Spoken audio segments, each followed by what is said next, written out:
Hello दोस्तों, welcome to Doval talk. सबसे पहले तो उन सभी स्टूडेंट्स को कॉन्ग्रेचुलेशन जिन्होंने एनटीपीसी सीबीटी 1 को क्वालिफाई किया है। और आज की वीडियो उन सभी स्टूडेंट्स के लिए होने वाली है जिन्होंने रिवाइज रिजल्ट आने के बाद एनटीपीसी सीबीटी 1 क्वालिफाई किया है और उन्होंने ग्रुप डी का फॉर्म भी भरा हुआ है। तो यार वीडियो बहुत ज़्यादा इन्फॉर्मेटिव होगी, इसलिए हो सके तो वीडियो को जरूर पूरा देखना। और वीडियो अगर आपको पसंद आती है तो इसको लाइक भी कर देना। अगर आपका भी सपना है सरकारी नौकरी पाने का और अपने माँ बाप का नाम रोशन करने का, पर आप अपने घर के फाइनेंशियल प्रॉब्लम के कारण सरकारी नौकरी की तैयारी नहीं कर पा रहे हैं, तो विवेक सर आप लोगों के लिए एक बहुत ही इंपॉर्टेंट सेशन लेकर आने वाले हैं 17 अप्रैल सुबह 11 बजे। इस सेशन का नाम है जीत की मिसाल। सेशन को देखने के बाद हर उस स्टूडेंट की जीत होगी जो कि गरीबी के कारण या फिर अपने घर की किसी और प्रॉब्लम के कारण सरकारी नौकरी की तैयारी नहीं कर पा रहा है।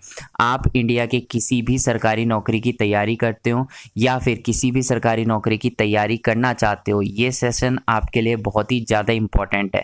तो आप एग्जामपुर यूट्यूब चैनल पर भी जा सकते हैं या फिर मैंने डिस्क्रिप्शन में और कमेंट बॉक्स में लिंक दिया है, वहां पर क्लिक करके आप इस सेशन को ऑन कर सकते हैं और लाइक कर सकते हैं और वहां पर रिमाइंडर ऑन कर सकते हैं, ताकि जैसे ही 17 अप्रैल सुबह 11 बजे ये सेशन स्टार्ट हो आपके पास नोटिफिकेशन आ जाए और आप इस क्लास को ना छोड़ो। तो लिंक मैंने डिस्क्रिप्शन और कॉमेंट बॉक्स में डाल दिया है, आप जाकर चेक कर लीजिए। स्टार्टिंग में जब एनटीपीसी का रिजल्ट आया था तो बहुत सारे स्टूडेंट्स का सिलेक्शन नहीं हुआ था, तो उन्होंने सोचा यार चलो कोई बात नहीं, सिलेक्शन नहीं हुआ तो नहीं हुआ, हम इसको छोड़ देते हैं एनटीपीसी को, अब हम ग्रुप डी में ध्यान लगाते हैं क्योंकि हमने ग्रुप डी का भी फॉर्म भरा हुआ है। और वो स्टूडेंट ग्रुप डी की अच्छी खासी तैयारी कर रहे थे। लेकिन जब रिवाइज रिजल्ट आया, स्टूडेंट्स ने देखा कि अब हमारा सिलेक्शन एनटीपीसी में हो ही गया है, तो अब हम एनटीपीसी की तैयारी करते हैं क्योंकि स्टूडेंट्स को ऐसा लग रहा है कि एनटीपीसी ज़्यादा बेहतर पोस्ट है, जो कि है भी। यहाँ पे सैलरी भी अच्छी है, रिस्पेक्ट भी ज़्यादा मिलती है। तो स्टूडेंट ने ग्रुप डी को छोड़कर ज़्यादा ध्यान लगाना शुरू कर दिया एनटीपीसी पे। और अगर आप भी ऐसा कर रहे हो तो मैं आपको साफ साफ बता देता हूं, आप अपने पैर पर कुल्हाड़ी मार रहे हो। मैं आप लोगों को ये नहीं कह रहा हूं कि आप एनटीपीसी की तैयारी मत करो। एनटीपीसी की तैयारी अगर आप कर रहे हो तो बहुत अच्छी बात है, भगवान करे आपकी जॉब लग जाए। लेकिन यार ग्रुप डी की तैयारी छोड़कर एनटीपीसी की तैयारी करना बहुत ही गलत बात है, क्योंकि स्टार्टिंग में जब एनटीपीसी का रिजल्ट आया था उसमें 3 या 4 लाख स्टूडेंट्स को सेलेक्ट किया गया था और अलग अलग लेवल पर वही स्टूडेंट रिपीट कर रहे थे। और वो स्टूडेंट मोस्टली पढ़ाई में अच्छे थे, जिनके रॉ मार्क्स लगभग 80, 85, 90 के आसपास थे। उसके बाद रिवाइज रिजल्ट आया। रिवाइज रिजल्ट आने के बाद वो स्टूडेंट भी सेलेक्ट हुए जिनके रॉ मार्क्स 60, 70 या 60 से कम है। अब आप लोग सोचो कि जो स्टूडेंट्स पहले सेलेक्ट किए गए थे 3 से 4 लाख, जिनके रॉ मार्क्स लगभग 75, 80 या 85 यहाँ तक कि 90 तक थे, तो सोचो उनकी तैयारी कितनी अच्छी थी। और उनका रिजल्ट आ गया था आपके रिवाइज रिजल्ट से 1 से 1.5 महीने पहले, तो उन्होंने उसी टाइम से एनटीपीसी सीबीटी 2 की तैयारी भी स्टार्ट कर दी थी। पहले से उनकी तैयारी इतनी अच्छी थी कि सीबीटी 1 में वो 80 मार्क्स तक लेकर आए। उसके बाद उन्होंने 1-1.5 महीने पहले आपसे तैयारी स्टार्ट कर दी एनटीपीसी सीबीटी 2 के लिए भी। तो सोचो उनकी तैयारी कितनी अच्छी हो गई होगी और वो कितना अच्छा स्कोर एनटीपीसी सीबीटी 2 में कर सकते हैं। ऑब्वियस सी बात है, अगर वो सीबीटी 1 में 80 मार्क्स या 85 मार्क्स ला रहे हैं तो सीबीटी 2 में वो 90 मार्क्स को आराम से क्रॉस कर देंगे। इस चीज को देखकर साफ पता चलता है कि जो एनटीपीसी सीबीटी 2 है उसकी मेरिट थोड़ी बहुत हाई तो जाएगी, क्योंकि यार 35,000 पोस्ट है एनटीपीसी सीबीटी 2 में। और जो पहले स्टूडेंट सेलेक्ट हुए थे 3 से 4 लाख एनटीपीसी सीबीटी 1 में, उसमें 1 से 1.5 लाख स्टूडेंट तो ऐसे थे जिनके 85 से क्रॉस मार्क्स थे, 85 से ज्यादा मार्क्स थे। 35,000 पोस्ट है और 1 से 1.5 लाख ऐसे स्टूडेंट है जिनके अंदर कैपेबिलिटी है कि वो 120 में से 90 से ज्यादा मार्क्स लेकर आ सके।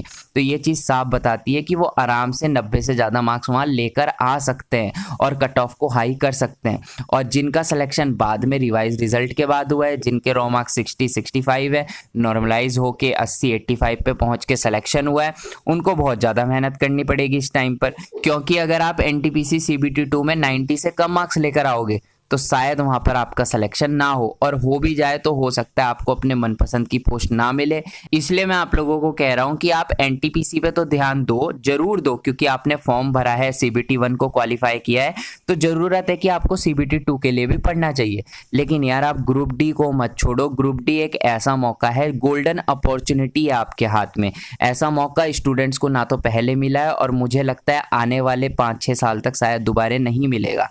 इसलिए आप ग्रुप डी की तैयारी में बिल्कुल लगे रहो, क्योंकि कुछ स्टूडेंट ऐसे होंगे ना जो कि मैंने आपको बताया टॉपर हैं, पढ़ाई में अच्छे हैं, अगर उनका सिलेक्शन एनटीपीसी में हो जाता है, उनको लगता है कि हम एनटीपीसी में सिलेक्शन ले सकते हैं, तो वो मेनली अपना ध्यान एनटीपीसी में ही रखेंगे। और टॉपर स्टूडेंट ऐसा ही करता है, एक एग्जाम पर ज़्यादा ध्यान रखता है, बिल्कुल फोकस रहता है वो एक ही एग्जाम पर, और अगर आप भटकोगे तो यार थोड़ा बहुत नुकसान हो सकता है। वैसे तो आपका सिलेबस सेम है, देखो मैथ, रीजनिंग, साइंस और जीके आनी आपकी ग्रुप डी में, और मैथ, रीजनिंग और जीके आनी एनटीपीसी में।